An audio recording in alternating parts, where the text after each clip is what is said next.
नमस्कार। हमारे चैनल में आपका स्वागत है। मैं हूं रामचंद्र मौर्य। साथियों, क्या आरएसएस की उम्र पूरी हो गई है?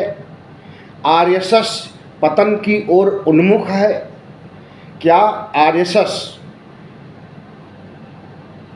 के चाल चरित्र चेहरे से पूरा देश परिचित हो गया है?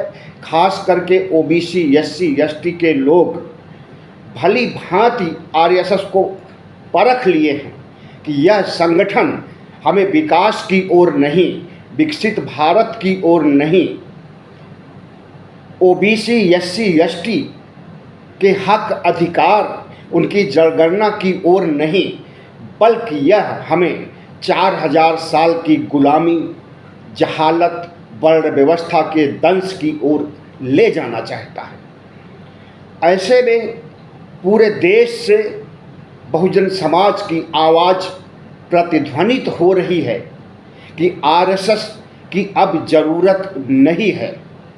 आरएसएस का उग्र हिंदुत्व अब नहीं चलेगा। आरएसएस एक ऐसा संगठन है जिसे दुनिया के देशों में आतंकी संगठन माना जाता है और धर्मनिरपेक्ष शक्तियाँ, वामपंथी और स्वतंत्र सोच रखने वाले भारतीय भी आरएसएस को आतंकी संगठन मानते हैं, क्योंकि इनकी भागीदारी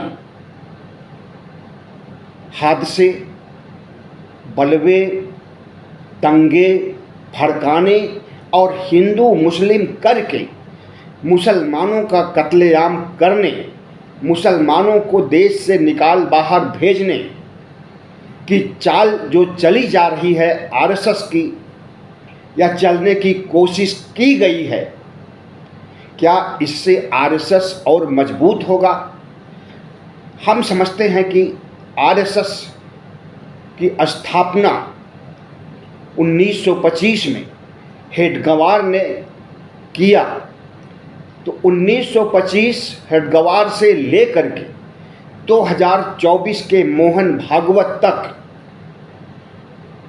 99 सालों तक आरएसएस भारत को हिंदू राष्ट्र बनाने की फितरत करता रहा, कवायद करता रहा, लेकिन उस कवायद में उसे सफलता नहीं मिली।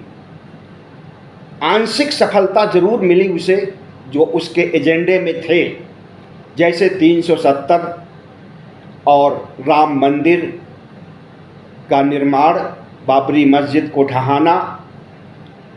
हमें लगता है कि सिर्फ 2-3 मुद्दे उसके स्वीकार किया है इस देश ने, और वह भी संपूर्ण ओबीसी, एससी, एसटी ने नहीं स्वीकार किया है। राम मंदिर बनाने के पहले मस्जिद को ढहाना और उसके बाद सुप्रीम कोर्ट में मुकदमा चला, और जिस ढंग से फैसला दिया गया आरएसएस के दबाव में, ऐसा फैसला भारत के न्यायिक इतिहास में कभी नहीं सुनाया गया। जिन जजों ने फैसला सुनाया उस फैसले पर उनके हस्ताक्षर नहीं थे, और ऐसा पहली बार हुआ जब भारत का सर्वोच्च न्यायालय फैसला सुनाए और उस पर जजों का नाम न हो, क्योंकि फैसले पर आरएसएस ने मजबूर किया था। भारतीय जनता पार्टी और भगवा संगठनों ने मजबूर किया था। अगर वह जज इनके अनुकूल फैसला नहीं सुनाती तो हो सकता है कि उनकी जान का भी खतरा हो सकता था। जिस तरह से उग्र हिंदुत्व ने बाबरी मस्जिद को ढहाया, और सिर्फ बाबरी मस्जिद तक इनका निशाना नहीं रहा, बल्कि इनके हिट लिस्ट में 300 से ज़्यादा मुस्लिम काल, मुगल काल की धरोहरें इनके हिट लिस्ट में हैं। और अभी तो एक ही ढहाया और उस पर राम मंदिर का निर्माण किया गया है। निकट भविष्य में मथुरा और काशी में भी ये वही कवायद दोहराना चाहेंगे जो अयोध्या में किए हैं। तो आरएसएस के हर एक विध्वंसकारी कार्यों को इस देश के बहुजन समाज ने समझ लिया है। इस देश के ओबीसी, एससी, एसटी ने अपना फैसला भी सुना दिया है। जब लोकसभा चुनाव के दौरान भारतीय जनता पार्टी के कुछ कद्दावर नेता, जो कि सांसद और मंत्री भी रह चुके हैं, सामने आते हैं और कहते हैं हमें 370 पार या 400 पार सीटें दीजिए, हम संविधान बदल देंगे।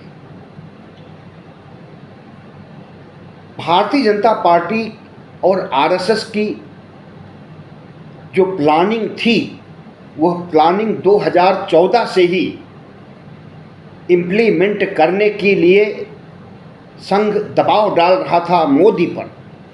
और वो प्लानिंग क्या है? भारत को हिंदू राष्ट्र बनाना और उसके पहले भारत को लोकतंत्र से राजतंत्र में तब्दील करना, भारत के संविधान को बदलना, संविधान की जगह मनुस्मृति लागू करना। यही सब प्लानिंग आरएसएस की आज से नहीं, इसके निर्माण काल से रही है। 1925 से हेडगवार के समय से लेकर के भागवत के समय तक 2024 तक आरएसएस की यही सोच रही है। और जब चुनाव के दौरान लोगों को पता चला कि आरएसएस आरक्षण खत्म करने के लिए, हिंदू राष्ट्र बनाने के लिए संविधान बदलना चाहता है, संविधान को रिप्लेस करना चाहता है, और हम आपको बता दें कि इनका संविधान भगवा संविधान बन करके तैयार भी हो गया है। याद कीजिए, कुछ साल पहले जब हरिद्वार में धर्म संसद आयोजित किया गया था, तो उसमें भगवा संविधान भी पेश किया गया था।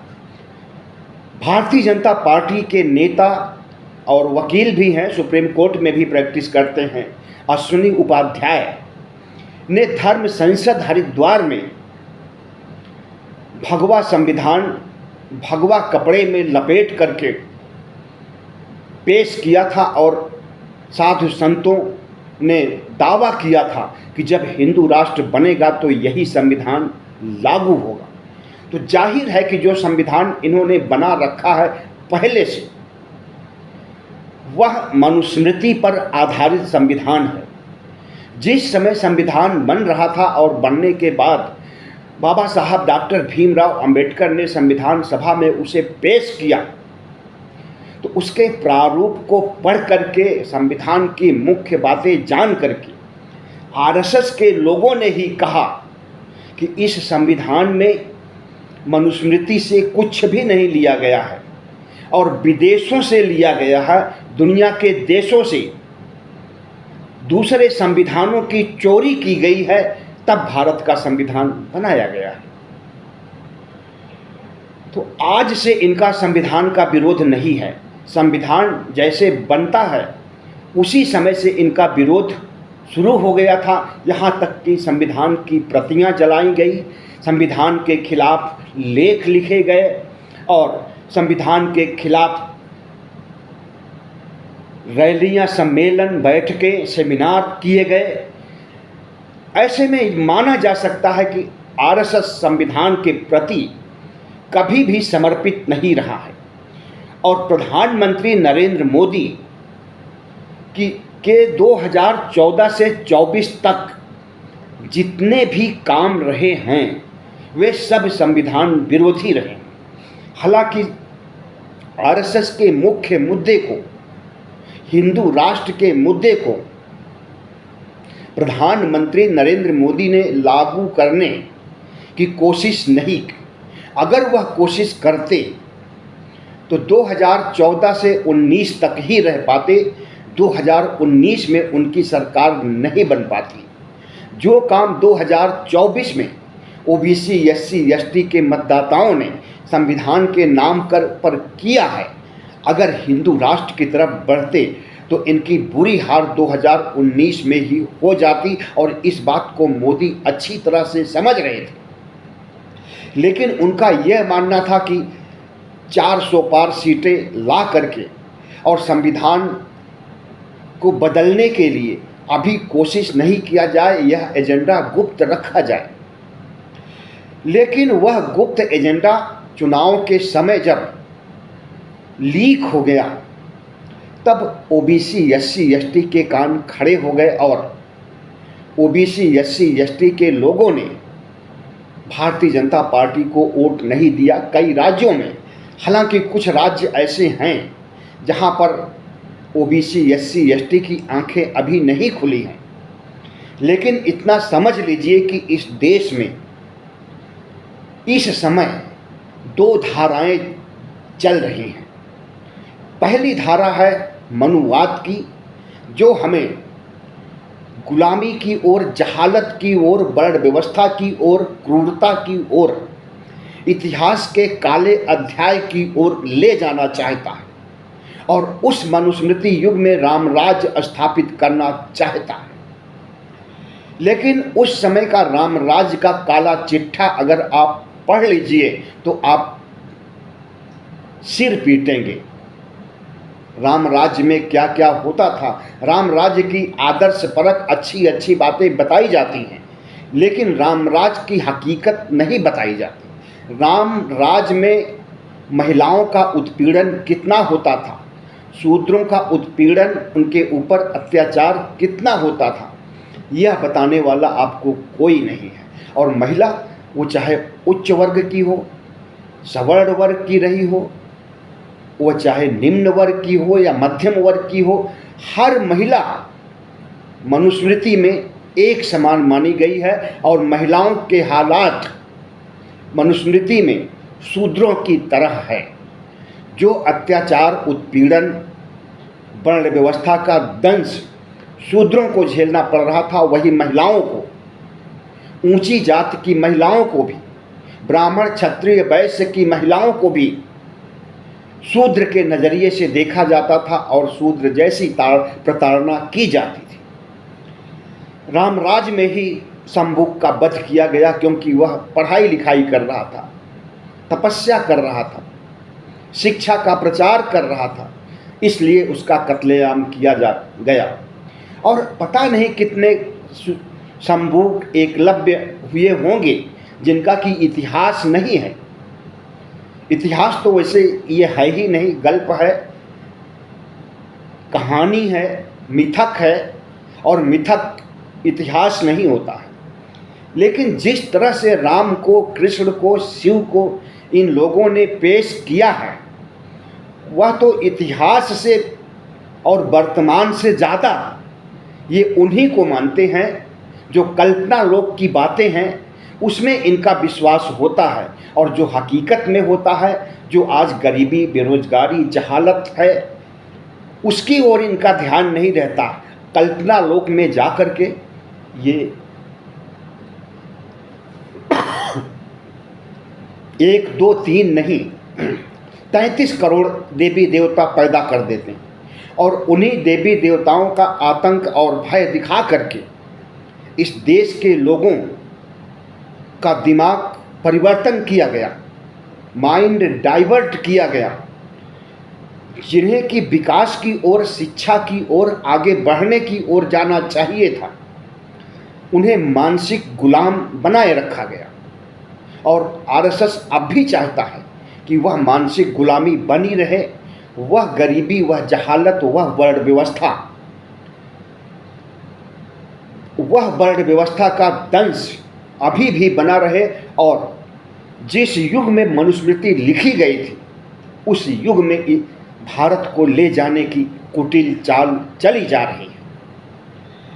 याद कीजिए, नए संसद भवन में प्रधानमंत्री नरेंद्र मोदी सिंगोल की पूजा किए थे, उसके सामने साष्टांग हो गए थे, सिंगोल को लेकर पूरे संसद भवन में भ्रमण किए थे। और सिंगोल राजतंत्र का प्रतीक है, ऐसा राजतंत्र जिसमें हम समझते हैं कि जिस ओर ले जाना चाहते हैं मनुस्मृति की ओर, तो मनुस्मृति की सारी बुराइयां, सारी गंदगियां राजतंत्र में भरी हुई हैं। और रामराज राजतंत्र ही था, राजा था उसमें, कोई प्रजातंत्र नहीं था। प्रजातंत्र के बारे में सोचा भी नहीं जा सकता था। उसी रामराज की ओर और उसी मनुस्मृति युग की ओर ले जाने के लिए आरएसएस जब कोशिशें कर रहा है हिंदू राष्ट्र बना करके, और उसकी कोशिशें धराशायी हो रही हैं, तो हमें लगता है कि यह संगठन अब अपने पतन की ओर उन्मुख हो रहा है। क्योंकि जब इसे ओबीसी, एससी, एसटी का सपोर्ट नहीं मिलेगा, और जब सपोर्ट नहीं मिलेगा तो बीजेपी की सरकार भी नहीं बन सकती है, और जब बीजेपी की सरकार नहीं बनेगी, 400 पार सीटें उसकी नहीं आएगी, तो भारत हिंदू राष्ट्र नहीं बन पाएगा। अब तो मोहन भागवत और नरेंद्र मोदी के बीच जो संघर्ष, अंदरूनी संघर्ष छिड़ा हुआ है, हमें लगता है कि आरएसएस और बीजेपी का अंदरूनी संघर्ष ही उसे पतन की ओर ले जाएगा, और धीरे धीरे आरएसएस और भारतीय जनता पार्टी में जो ताकत है, जो जोश है, वह घट रहा है। क्योंकि अंदरूनी संघर्ष, गुटबाजी और जो कुछ चल रहा है संघ और भारतीय जनता पार्टी के बीच, इतिहास गवाह है कि जब किसी राजवंश का अंत होना होता था तो उसमें आंतरिक कलह, गुटबाजी, असंतोष व्याप्त हो जाता था। किसी भी राजवंश को ले लीजिए, मौर्य काल से ही ले लीजिए, गुप्त काल को देख लीजिए, मुगल काल को देख लीजिए, हर राजवंश के पतन का एक कारण यह भी होता था कि उसके अंदर गुटबाजी, अंतर्कलह, अंतर्द्वंद और घमासान होता था। वही ऐतिहासिक घमासान आज भारतीय जनता पार्टी और आरएसएस में छिड़ा हुआ है। प्रधानमंत्री नरेंद्र मोदी मोहन भागवत को की सुरक्षा बढ़ा दिया है। पहले Y+ सुरक्षा थी, अब उसे बढ़ा करके ASL कर दिया है। ASL सुविधा में अब करोड़ों रुपए खर्च भी होंगे, लेकिन उससे कुछ फायदा नहीं होने वाला। ऐसा उन्होंने इसलिए किया कि संघ प्रमुख को खुश किया जाए कि उनकी जितनी ज़्यादा सुरक्षा बढ़ गई है, वह प्रधानमंत्री, राष्ट्रपति के बराबर उनकी सुरक्षा हो गई है।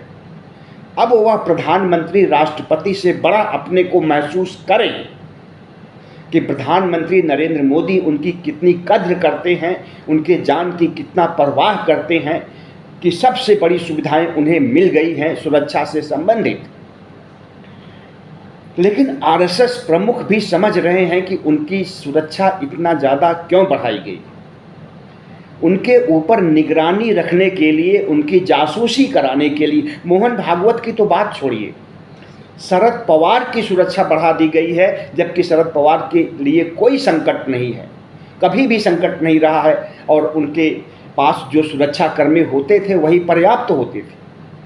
उनकी सुरक्षा भी बढ़ा दी गई है। सुरक्षा इसलिए नहीं बढ़ाई गई है कि शरद पवार या मोहन भागवत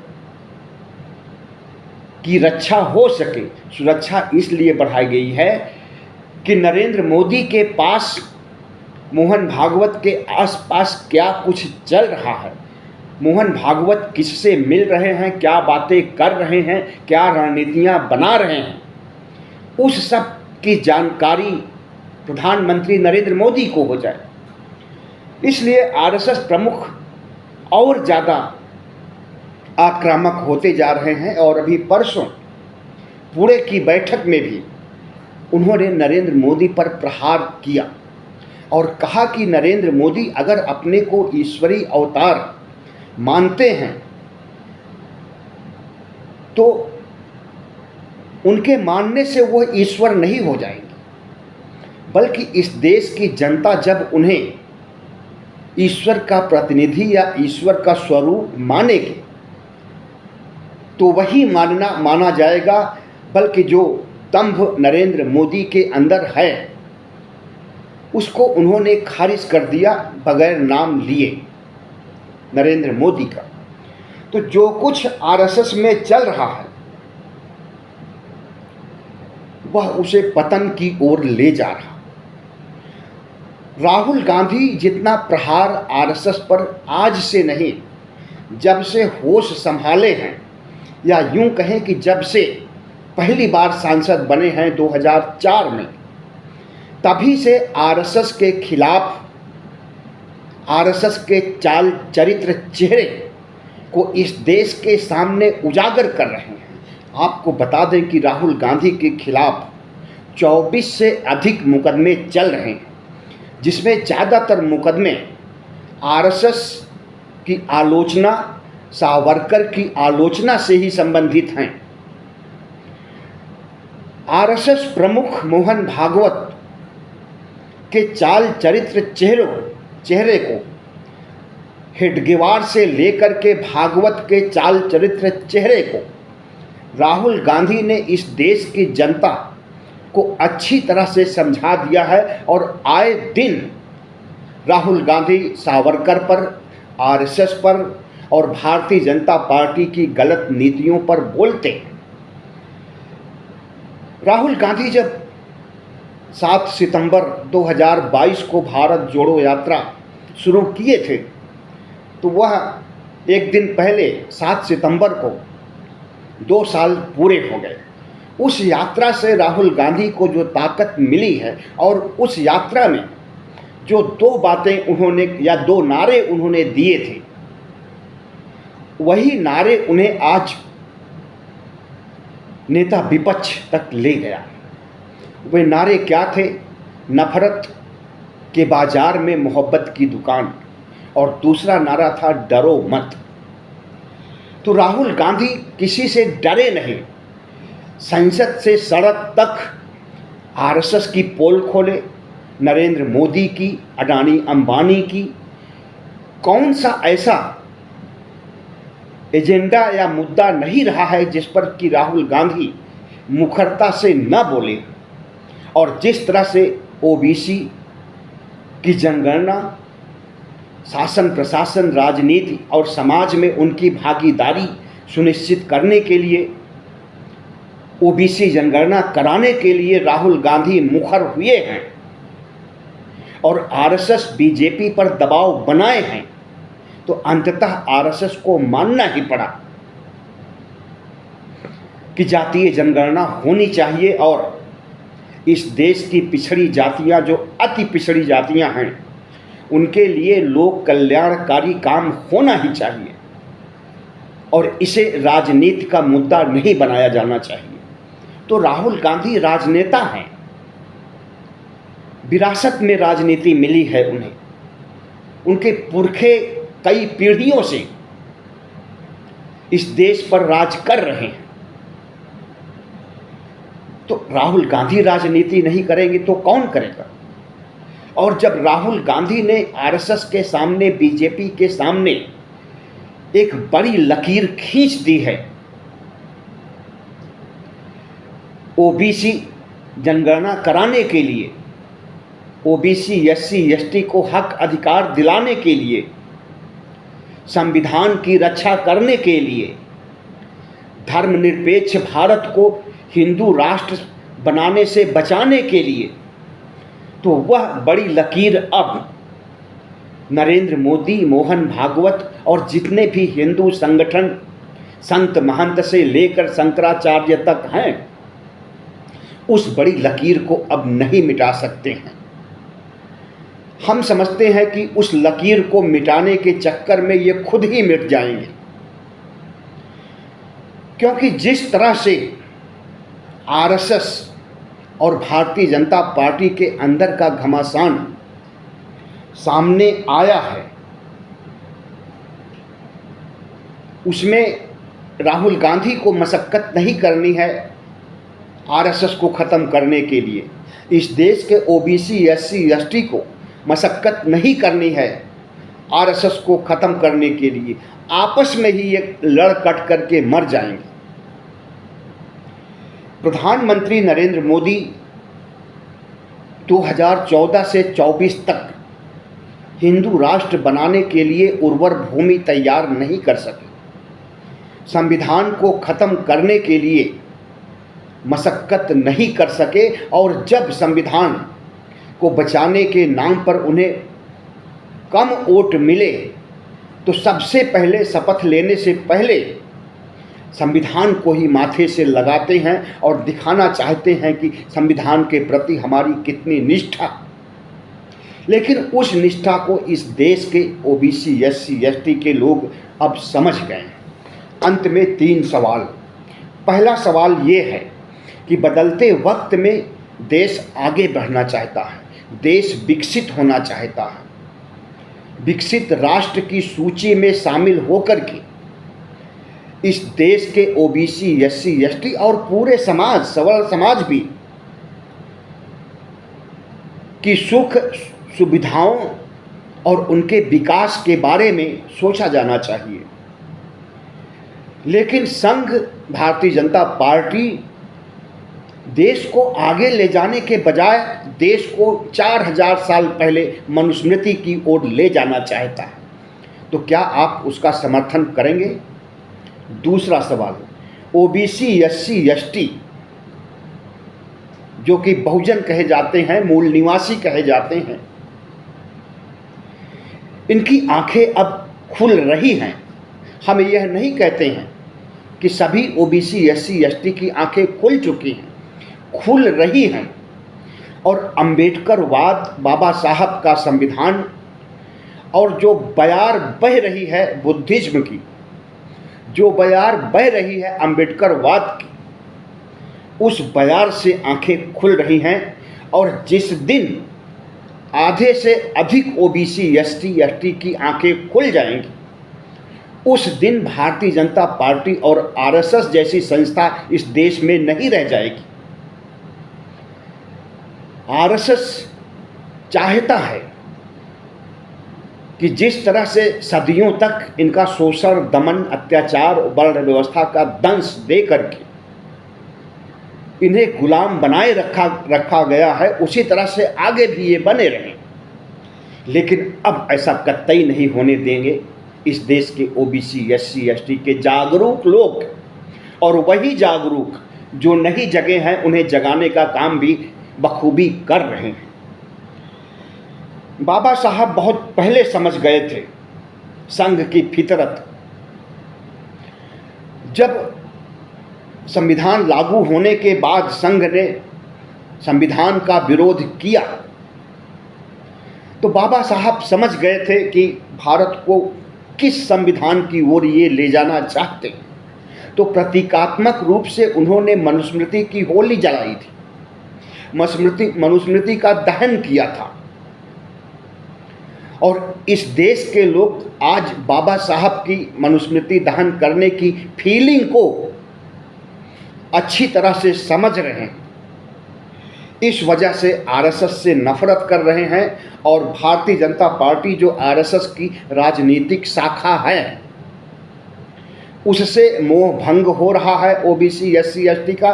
और आरएसएस में जितने ओबीसी, एससी, एसटी के सदस्य या प्रचारक या स्वयंसेवक रहे हैं, धीरे धीरे बाहर आ रहे हैं। ऐसे लोगों की आप तस्वीर सोशल मीडिया पर आए दिन देख सकते हैं। और बाहर आकर के वे बता रहे हैं कि इनकी असली मानसिकता क्या है ओबीसी, एससी, एसटी के प्रति, और इनकी मानसिकता क्या है सवर्णों के प्रति। सवर्णों का जो वर्चस्व समाज पर कायम था मनुस्मृति युग से, उस वर्चस्व को कायम रखना चाहते हैं, उसे और मजबूती देना चाहते हैं। और ओबीसी, एससी, एसटी के अंदर को उसी तरह से मनुस्मृति युग की ओर ले जाना चाहते हैं। और जो कुछ शिक्षा का प्रचार प्रसार हो गया है उसे नज़रअंदाज करते हुए एक बड़े तबके को गुलाम बनाए रखना चाहते हैं। इसीलिए आरएसएस के लोग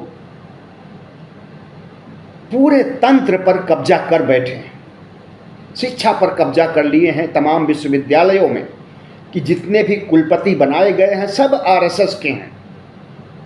क्या पढ़ाया जाएगा, क्या सिलेबस होगा, सबका भगवाकरण कर दिया गया है। इतिहास को मटिया मेट कर दिया गया है। जो इतिहास एक प्राचीन काल की सच्चाई पेश करता है, अब वह झूठ परोस रहा है। तो ऐसे में आरएसएस की जो सांस्कृतिक सोच थी, उस सोच पर भी चोट करना है और अपनी सोच के अनुसार ओबीसी एससी एसटी को बाबा साहब की सोच के अनुसार मनुवाद को पटकनी देना है। अगर ऐसा ओबीसी समाज नहीं करेगा तो हम समझते हैं कि भारत भले ही विकसित राष्ट्र बन जाए, ओबीसी एससी एसटी की दयनीय स्थिति बनी रहेगी, लेकिन ऐसी स्थिति की अब कोई संभावना नहीं है। अब अगर हार किसी की होनी है, किसी का पतन होना है, तो वो आरएसएस और उसका राजनीतिक ब्रांच भारतीय जनता पार्टी का ही होना है। बहुत बहुत धन्यवाद। अगर वीडियो अच्छा लगा हो तो हमारे चैनल को सब्सक्राइब कीजिएगा और उसके बाद हमारी आवाज़ को जन जन तक पहुंचाने के लिए शेयर ज़रूर कीजिएगा। बहुत बहुत धन्यवाद।